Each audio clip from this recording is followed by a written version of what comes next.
বড়দের নাম শুনছেন না? আমাকে ওই পাশে বড়দি, এ পাশের বড়দেরা ওই কালিয়া বড়দি। আমি ওই বড়দের ঘাটের নাম হলো মহাজন ঘাট কয়। ওই মহাজন ঘাট পার হচ্ছে খিয়া দেখি যে একটা লোক যুব্ব পরা, আমারও গায়ে সৌদির যুব্ব, আমার ছোট ভাই সৌদি থাকতো, যুব্ব পাঠাইছে তাই গায়ে দিয়ে খিয়া ওই রুমাল টুমাল বেশে সৌদি ভাবে এই ঘুরি। ওই লোক আমার দেখে কয়, হুজুর বাইরে থাকেন নি? কারণ না, আমি ঘরে থাকি।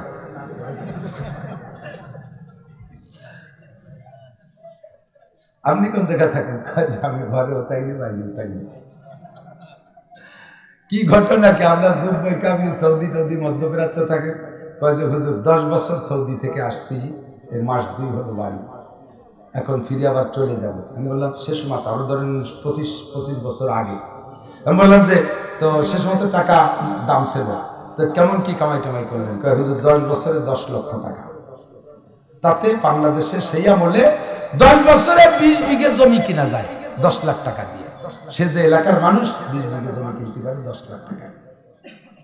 তো তাই তো আর যাওয়া লাগবে না, ভালোই তো কামাই করছেন। কয় হুজুর যাওয়া লাগবে না মানে 10 বছরে 10 লাখ টাকা কামাই করে শ্বশুরের অ্যাকাউন্টে পাঠাইছে। আইসে দেখি শ্বশুর 10 বিঘে জমি কিনছে, ভালো জায়গার থেকে 10 বিঘে জমি কিনছে। আনন্দের বিষয় হলো 10 বিঘে জমি আমার শ্বশুরের নামে দলিল করে গেছে। আমি বাড়ি আসার 2 মাস আগে ওনার মাইয়ের ধারে তাইতে 1 বিঘে দিয়ে আরেক জায়গা বিয়ে দিয়ে গেছে। আমি বলি 1 নম্বর তোর শ্বশুরের মতো বুদ্ধিমান লোক হয় না। আমি যদি সরকারের প্রধান থাকতাম তোর শ্বশুরে আমি অর্থমন্ত্রী বানাতাম। যোগ্য জ্ঞানী লোক, হ্যাঁ নোবেল পুরস্কার। 1 নম্বর পুরুষ তোর শ্বশুর। মা বাপরে কত দেশ এখন কি করবা? আব্বার অল্প একটু জমি ছিল, সেইটুক বেশি ফিরে টাকা দিছে। আমার বন্ধুর ভিসা নিয়েছে, সেই থেকে ভিসা কিনে আবার চলে যাব। দেখ মা বাপ কাকে বলে আর শ্বশুর শাশুড়ি কাকে বলে। এত ঠকাইলি জীবন বইয়া এতবার দিলি, তারপরও মা বাপে দেখ শেষ পেশ জমি বেশি আবারও তোরে টাকা দেবে, এর নাম বাপ। আর ভুলিস না, জীবনে যদি জিব্বেটা কেটে ফেলানো সম্ভব হতো তাও কেটে ফেলতাম। এত বড় অন্যায় করছি, তওবা করছি, চরম তওবা। আমি জীবনে আর কোনোদিন এই ভুল করবো না। ভুল করলে কোন সময় গাই না খালি অমুক জায়গার মানুষ ভিক্ষে দেন, একটা বাংলা আছে না আমাদের এলাকার একটা গ্রামের নাম আছে, কব না, কারণ ওই ইউটিউবওয়ালারা আবার সেরে পৌঁছে দিবে না। অমুক গ্রামের মানুষ গাই না খালি ভিক্ষে দেয় না। গাই না খালি তো কেউ সোজা হয় না, সোজাটা আগের থেকে হয়। আমি আমার উলামায়ে কিরামরে বলি, গাই তো খাইয়ে জবান কন্ট্রোল করবা কেন? গাই খাওয়ার আগে জবান কন্ট্রোল করে কথা বলো, তাহলে গাইটা খাওয়া লাগবে না। কথা বল না কেন? শেষমেশ যদি আমার সোজা অতি হয়, আমি যদি কেউরে সোজা করতে না পারলাম আমার ভাষণ দিয়ে, আমার বক্তব্য দিয়া, যদি আমার রাজনীতিতে কেউরে সোজা করতে, মহাপুরুষদেরকে জুতো দিয়ে বাড়িয়ে ধুলাই দিয়ে তাড়াই দিয়েছে এই পাগড়ি বান্দা মৌলবীরা।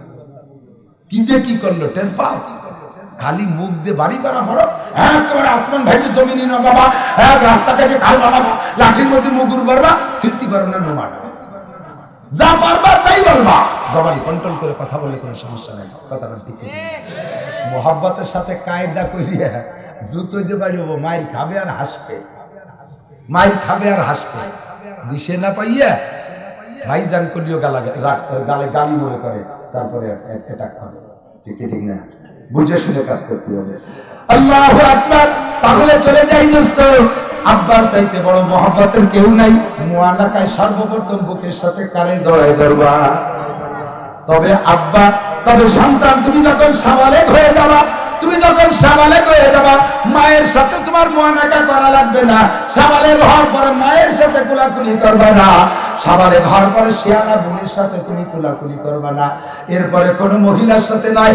সাবালেগ হওয়ার পরে তুমি একমাত্র অপেক্ষা করো, বিয়ের পরে একমাত্র শুধুমাত্র তোমার স্ত্রীর সাথে মুআনাকা করবা। সকলের থেকে নির্জন যখন হবা, সবাই আলাদা আলাদা বেড বিছানায় পৌঁছাই দিয়া, স্বামী স্ত্রী দুইজন যখন নির্জন কক্ষে আলাদা রুমের মধ্যে যাইবা, দরজাটা বন্ধ করে দিয়ে, জানালা সব দরজা সব বন্ধ করে দিয়ে, স্বামী স্ত্রী সাক্ষাতে সর্বপ্রথম মুসাফায় হাত দিবা। অন্য কোনো জায়গায় হাত দিবা না, আগে হাত দিবা হাতে হাতে মুসাফা। মুসাফা কইরা স্বামী স্ত্রী জাকি মারবা, হাতের থেকে সগীরা গুনাহগুলো ঝরে পড়ে যাবে। এরপরে স্বামী স্ত্রী দুইজন কোলাকুলি করবা, ডাইন গলায় মিশাইয়া কোলাকুলি জড়িয়ে মুআনাকা করবা। আল্লাহ নবী তো নবী বলেন, আল্লাহ পাক তখন সংশ্লিষ্ট দায়িত্বশীল ফেরেশতাদেরকে বলে, ও ফেরেশতারা এই দুইজন যতক্ষণ পর্যন্ত মুআলাকা করিতে থাকবে, এরপরে এই অবস্থায় যারা বিছানায় চলে যাবে, তোমরা ফেরেশতারা নূরের পর্দা লাগাই দাও, যেই পর্দা লাগাইলে তোমরা দেখতে পারো না, এমন একটা নূরের পর্দা লাগাই দাও তাদের পাশ দিয়া, আর তোমরা তাদের দিকে ফিরে তাকাবে না। ওরা মুসলমান স্বামী স্ত্রী দুইজন যতক্ষণ পর্যন্ত ওই অবস্থায় থাকে, হাতটাকে ফজর পর্যন্ত যদি গলার সাথে গলা জড়িয়ে দুইজন ঘুমিয়ে থাকে, তাদের দিকে ফিরে তাকাবে না, তারা কি করলো দেখতে যাবে না। ওই তোমাদের নূরের পর্দার আড়ালে বৈশা তাদের আমল নামা সারা রাত নফল নামাজের নেকি লিখবা। সারা রাত তারা আনন্দ করবে স্বামী স্ত্রী, তোমাদের আমল নামায় নেকি লেখা হবে নফল নামাজের। আর যদি তুমি কলেজের বান্ধবীকে নিয়ে সারা রাত মুআলাকা করো, তোমার আমল নামায় সারা রাত হজের সওয়াব লেখা। জুতো যে বারে তারা শোয়াই বলবে 6:30টা। পার্কে যায় বান্ধবীর হাত ধরে মুসাফা করলি কবিরা গুনাহ জড়িয়ে যাবে। কথা কান, কবিরা গুনাহ ঝরবে না হবে, হবে না ঝরবে, ঝরবে না হবে। আল্লাহ পাক আমারে দায়িত্ব দিয়েছে, আল্লাহ কা নাসির উম্মত রে জানায় দাও, কিমতে হর চিজ রা দানি কে চিজ, কিমতে খুদ রানদানি আহমাকি। তুমি দুনিয়ার সব কিছু বোঝো, কিন্তু তোমার দাম তুমি বোঝো। কিন্তু তোমার দাম তুমি বোঝো না। তুমি সোনার দাম বোঝো, রূপার দাম বোঝো, টাকার দাম বোঝো, গাড়ির দাম বোঝো, বাড়ির দাম বোঝো, বিশ্ব রোডের গায়ে জায়গা কিনতে হবে তা বোঝো, মকসেদপুর প্রাণ কেন্দ্রে জমি কিনতে হবে সেটা ভালো বোঝো, রাজনীতি করে কিভাবে তুমি পদে যাইবা এটা ভালো বোঝো। কিন্তু তুমি একটা জিনিস বোঝো না রে মানুষ, তুমি কত দামি, তুমি নিজে কত দামি এইটা জানো না। কিমতে আর চিজেরা দানি কে চিজ, কিমতে খুদ রানদানি আহমাকি। তোমার দাম কত তুমি জানো না। আমি শুনে যে আমার দিক তাকান, আপনার দাম কত আমার আল্লাহ সার্টিফিকেট দেয়। আমার আল্লাহ বলে কুনতুম খায়রা উম্মাত, বলেন সুবহানাল্লাহ, বলেন আলহামদুলিল্লাহ, বলেন আল্লাহু আকবার। আপনি সমস্ত উম্মতের মধ্যে শ্রেষ্ঠ উম্মত সার্টিফাই করলেন কে? কোরআন শরীফে মিথ্যে কথা না সত্যি কথা? কুনতুম খায়রা উম্মাত। আদম আলাইহিস সালামের উম্মতের চেয়ে তোমরা ভালো, মুসা নবীর উম্মতের চেয়ে ভালো, ঈসা নবীর উম্মতের চেয়ে ভালো, ইসমাইল আলাইহিস সালামের উম্মতের চেয়ে ভালো, ইব্রাহিম নবীর উম্মতের চেয়ে ভালো, সব নবীর উম্মতের চাইতে তোমরা ভালো। কুনতুম খায়রা উম্মাত, কুনতুম খায়রা উম্মাত উখরিজাত লিন-নাস।